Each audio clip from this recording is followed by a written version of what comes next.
Let's try one more question. अभी वापस से अपन प्रॉफिट एंड लॉस अप्रोप्रिएशन वैसा ही कुछ क्वेश्चन करने वाले हैं विद सम सर्टेन एडजस्टमेंट्स। तो here again I am putting the heading profit and loss appropriation account.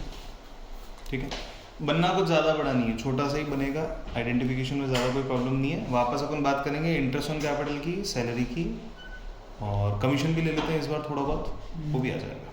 ठीक है, मैं क्वेश्चन का डेटा यहाँ लिखता हूँ, उसके हिसाब से चेक करता रहूँ। ABC partners, PSR 3, 3, 4, total base 10 है, ज़्यादा कोई इशू है नहीं। ठीक है, opening capital ₹3 lakh, ₹8 lakh and ₹2 lakh. इस बार अपन ड्राइंग्स को भी लेंगे, इंटरेस्ट ऑन ड्राइंग्स भी अपन कंसिडर करते हैं। ठीक है, वो भी आ जाएगा अपने साथ में। अभी क्या है, firm earned a profit of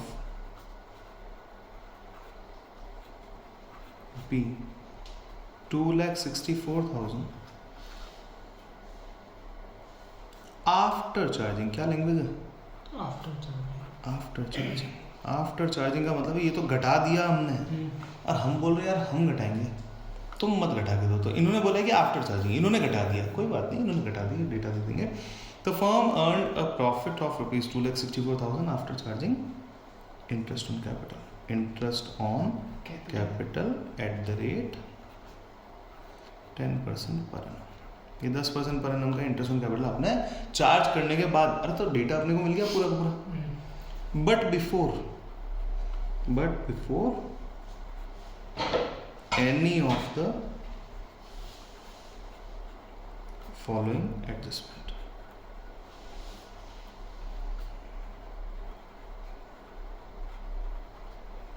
in adjustments के पहले। तो अभी मेरे को जितनी चीज़ें पता चली, पहला मुझे पता चला 334 का PSR है, मैं जाऊँगा 334 का PSR यहाँ लिखूँगा, स्टेप बाय स्टेप चलना, कुछ भी कहीं भागना नहीं है। दूसरा, opening capital 3 lakh, 8 lakh, 2 lakh rupees दे रखी है, फिक्स कैपिटल का कोई झंझट नहीं, तो कैपिटल अकाउंट से ट्रांजेक्शन करेंगे। Firm earned a profit of 264 by P&L account, 2,64,000 अंदर की तरफ अपन लिखेंगे। क्यों? एडजस्टमेंट हो सकता है, कुछ भी हो सकता है। आफ्टर चार्जिंग बोला, इंटरेस्ट ऑन लोन हो सकता है, ड्राइंग प्लस भी करके नहीं, ड्राइंग वाला बेटा पहले का हम फिक्स, ड्राइंग वाला नीचे नहीं। यहाँ क्या क्या एडजस्टमेंट्स हो सकते हैं, इंटरेस्ट ऑन लोन हो सकता है, कोई रेंट, किसी पार्टनर को रेंट देना है वो हो सकता है, यहाँ पे हो सकता है। और आफ्टर चार्जिंग के अंदर जिसका नाम हो, आफ्टर चार्जिंग मान लो अभी कितना है, अभी इंटरेस्ट ऑन कैपिटल बोला, या इंटरेस्ट ऑन कैपिटल हमने जब पीछे देखा तो आफ्टर चार्जिंग वाले हम देखो पहले वाले क्वेश्चन में क्या लिखा हुआ था, ये देखो, firm earned a profit of 168 after charging salary. तो ये सैलरी मैंने क्या कर दी थी, वापस से ऐड कर दी। डन है, तो इसमें भी ऐड कर देंगे। हाँ, क्या ऐड करेंगे इस बार? Interest of capital. नहीं, देख, after charging interest on capital जो बोला है क्वेश्चन ने, उसी को आपको ऐड करना है। अच्छा, इंटरेस्ट ऑन कैपिटल कितना है, इधर ले लेते हैं अपन 2 interest on capital. Interest on capital कितने का इंटरेस्ट ऑन कैपिटल? 3 पार्टनर है, ABC और तीनों पार्टनर का इंटरेस्ट ऑन कैपिटल बन जाएगा हमारे पास में 3 लाख का, 8 लाख का और 2 लाख का 10%। ये आ गया 30,000, 20,000, दोनों तीनों मिला के कितना हुआ? 1,30,000। ये 1,30,000 का इंटरेस्ट ऑन कैपिटल लेस करने के बाद प्रॉफिट कितना आ रहा है? अपने को तो पहले वाला चाहिए, ऐड कर देंगे अपन इंटरेस्ट ऑन कैपिटल। सही बात है, कंफ्यूज नहीं होना। आफ्टर डिडक्टिंग मतलब माइनस नहीं, आफ्टर चार्जिंग का मतलब ऑलरेडी माइनस कर दिया उसने, हमको उसको माइनस करके नहीं चाहिए। हमने पहले भी एग्जांपल दिया था, दाल बाटी में सामने वाले ने बाटी चूर के दी, हमको चूरी भी नहीं चाहिए, तो वापस उसी फॉर्म में लेके आओ, हमको बाटी दो, हम खुद करेंगे। तो डिडक्शन करना तो हम करेंगे ना बैठ के, लेकिन हमको मत करके दो। तो ये हो गया इंटरेस्ट ऑन कैपिटल कितना आएगा, 1,30,000 रुपीज़ का इंटरेस्ट ऑन कैपिटल आप जो है वो ऐड ऑन कर देंगे। ऐड ऑन कर देंगे तो इनको करो, बाद में करेंगे, अभी पूरा क्वेश्चन हो जाए उसके बाद इनको फाइनलाइज करेंगे चीज़ों को। ठीक है, आगे बढ़ता। अब number first, salary allowed to a ₹6,000 per month. 6,000 रुपये पर मंथ की सैलरी यहाँ आएगी। अच्छा, पर मंथ है तो क्या लिखेंगे अपन? 12 महीनों से मल्टीप्लाई करेंगे। अगर यहीं पे पर मंथ की जगह पर क्वार्टर होता, PQ पर क्वार्टर होता, क्वार्टर होते हैं 4। कितने क्वार्टर होते हैं? 4। तो 4 से मल्टीप्लाई करते तो मान लेते हैं कि 6,000 रुपये पर क्वार्टर की इनकी सैलरी थी। तो यहाँ डाल दीजिए टू सैलरी किसको मिल रही है? ए को। क्या कैलकुलेशन है? 6,000 rupees multiply by 4, 24,000। After charging में इंटरेस्ट ऑन कैपिटल था, तो इसका एडजस्टमेंट यहाँ करने की जरूरत नहीं है। अब बढ़े नंबर 2।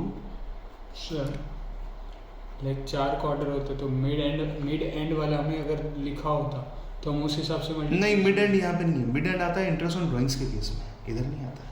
इंटरेस्ट ऑन ड्राइंग के केस में मिड एंड बिगिनिंग ये सारी बातें आती है। आइए, interest on drawings will be charged at the rate 8% पर annum। 8% पर annum के हिसाब से इंटरेस्ट ऑन ड्राइंग की कैलकुलेशन होगी। अब लिखना किधर है? इधर 2 लाइन 3 लाइन छोड़ के लिखो, क्योंकि कोई एडजस्टमेंट हो सकता है। Bye interest on drawings, interest on drawings का एडजस्टमेंट हो सकता है। कौन कौन को? ए को, बी को और सी को। अब मैं तुमको 3 अलग अलग तरीकों से ड्राइंग के तरीके बताऊंगा, ठीक है?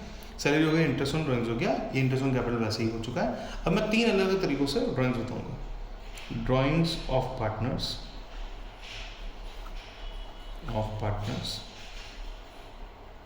वर ए drawn ₹15,000 in the mid of each quarter। ये ना हर क्वार्टर के बीच में। अगर मैं टेबल यहाँ पे थोड़ा सा शेयर करने की कोशिश करूँ, ये देखो, ये मंथ है, ये क्वार्टर है, ये हाफ ईयर है, बिगिनिंग, मिड और एंड, ये 3 लेते हैं अपन। मंथ की बिगिनिंग में 6.5 लेते हैं, मंथ के मिड में 6, मंथ के एंड में 5.5। क्वार्टर बिगिनिंग में 2.5, क्वार्टर मिड में 2, क्वार्टर एंड में 1.5। हाफ ईयरली बिगिनिंग में 1.5, half yearly mid is 1 and half yearly and is 0.5। ये हमारा कैलकुलेशन करने का पैटर्न रहता है। कभी क्या बोला? A drawn 50,000 in the mid of each quarter, quarter के बीच में। क्वार्टर के बीच में 15,000 मल्टीप्लाई बाय क्वार्टर का बीच, ये रहा, क्या लेंगे अपन? 2 multiply by rate of interest कितना है? 8% का। ये कर लो बेटा फटाफट से। 8 2 ज़ा कितना हुआ? 16 हो गया। किसी भी चीज़ को 15 से मल्टीप्लाई करना, तो 15 को अगर आप थोड़ा गौर से देखोगे ना, तो 15 का मतलब क्या होता है? मैं यहाँ लिख देता हूँ। हाँ, 15 का मतलब ये होता है 15 इक्वल टू 1.5 इंटू 10, है ना? और 1.5 का मतलब क्या होता है? 1 प्लस 0.5 इंटू 10।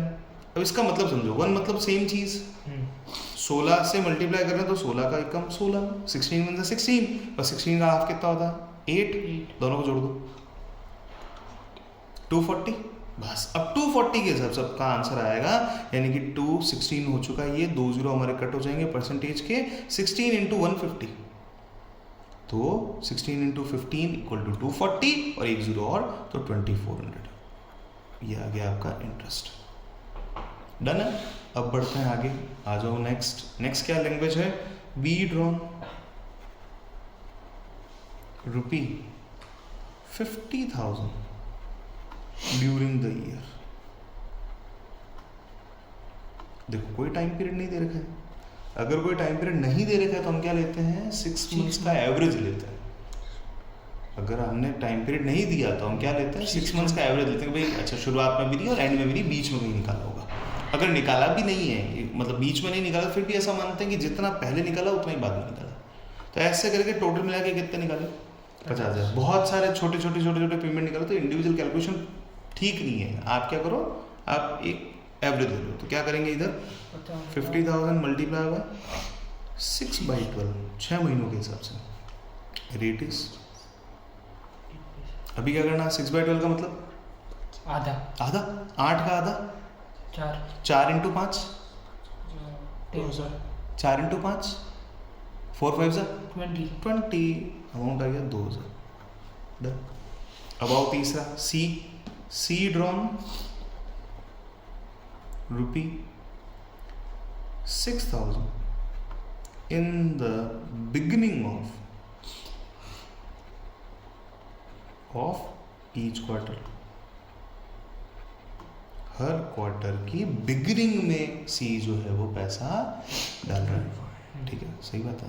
हर क्वार्टर की बिगिनिंग है, क्वार्टर की बिगिनिंग, अरे बिगिनिंग ऑफ ईच क्वार्टर नहीं है, अपन क्वार्टर ले चुके हैं ना, मंथ ले लेते हैं इसको। मंथ हर महीने की बिगिनिंग में, हर महीने की बिगिनिंग में क्या है 6.5। तो आओ बेटा कैलकुलेशन में क्या करेंगे, 6,000 इंटू 6.5 मल्टीप्लाई बाई 8%।